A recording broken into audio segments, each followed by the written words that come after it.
Go ahead. My name is Robert Baker, producer of Team Marble Knight, and this is the Post Mortem video for our game, Marble Knight.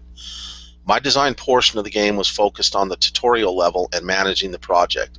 I will walk you through the original concept of our game, Marble Knight. From the inception of Marble Knight, our initial plans were to make the game into an action RPG game.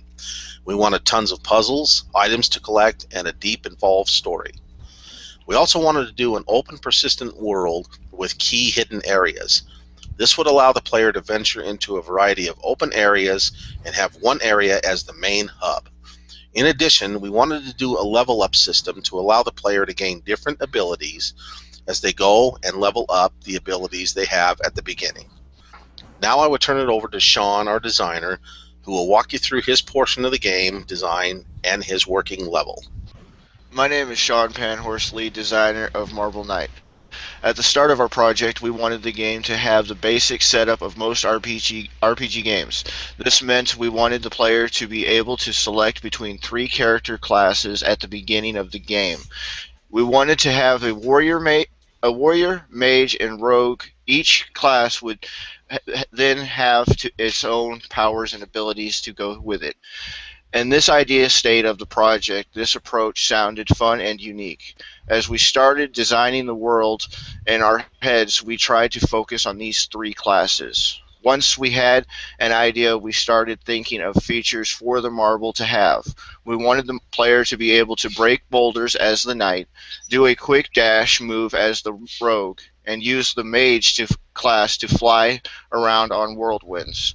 On paper, all of these abilities looked well, and they would give the player enough skills to do some amazing things in our world.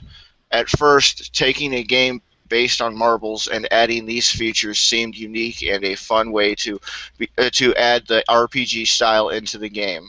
After the first few weeks of the project, we realized that this was going to have to be cut back due to skill levels and deadlines. Hello, I'm Alexander Krutchen. I'm one of the main scripters for Team Marble Knight. My main level design was a swamp. For the most part, my area of the project was the scripting and moving into Kismet during later areas of the project. To make the marble play the way we wanted, we had to create a custom character. By doing this, we had to cut down the scope of our game to make it just one class with few abilities. Of all the prototypes we made, the Knight class and the Sword were the most fun to play.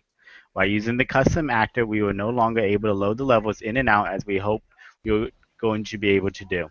This caused us to have to make each level individually and have the player simply move from one area to the next and made the game more linear. Although it wasn't exactly how we wanted the progression to go, it did allow each of us to work separately and still have everything we wanted in the game. We also had to narrow down the abilities. Hi, my name is Mark Schmitt. I'm one of the primary programmers of Marble Knight. As I was scripting a lot of the marble mechanics, it became clear that our primary methods of attacking and movement needed to be adjusted. We limited it down to having 2 attacks and 1 ability. The horizontal attack became the primary attack and allowed the player to easily spin around and clear out large groups of simple enemies. This also allowed the player to knock the enemies around and keep the crowd off of the player. The vertical attack allows for the player to bounce upwards as well as attacking. We noticed people didn't use it enough, so we added enemies that could only be killed using vertical attacks. By doing this, we also noticed that players could sometimes get surrounded and then use the vertical attack to bounce out of the crowd. By doing this, we were even able to make a boss that would have to be attacked first with the horizontal and then with the vertical to be defeated. Finally, the air brake was put in for jumping puzzles. Currently, only 1 level has actually needed the air brake, but players can still use it to help with other areas of the game.